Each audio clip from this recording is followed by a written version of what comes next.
નમસ્કાર, સાબર આવાસ ન્યૂઝમાં આપનું સ્વાગત છે। નારી વંદન સપ્તાહ ઉજવણી અંતર્ગત અરવલ્લી જિલ્લાની આદર્શ નિવાસી શાળા ખાતે મહિલા સુરક્ષા અંતર્ગત કાર્યક્રમ યોજાયો।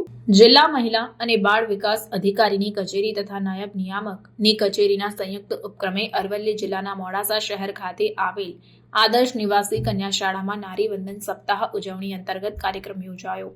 આયોજિત કાર્યક્રમમાં શાળાની દીકરીઓને મહિલા સુરક્ષા સલામતી, મહિલાલક્ષી વિવિધ વિભાગોની યોજનાઓ, મહિલાના વિવિધ કાયદાઓ, 181 અભિયમ, મહિલા helpline, Sakhi one stop centre, police station based support centre, Sankalp district hub for empowerment of વિમેનની જાણકારી આપવામાં આવી હતી। કાર્યક્રમમાં આદર્શ નિવાસી શાળાના principal Panchabhai Patel, Sankalp district hub for empowerment of વિમેનના જિલ્લા મિશન કોઓર્ડિનેટર ભરતભાઈ પરમાર તથા શાળાના સ્ટાફ હાજર રહ્યા હતા। રિપોર્ટર જગદીશભાઈ પંડ્યા, મેઘરજ। આવા ન્યૂઝ જોવા માટે સાબર આવાસ યુટ્યુબ ચેનલને સબસ્ક્રાઇબ કરો અને લાઇક કરો, જેથી હવે પછીના દરેક સમાચાર સબસ્ક્રાઇબ કરેલા હશે તેઓને નવા સમાચારની માહિતી મળી જશે।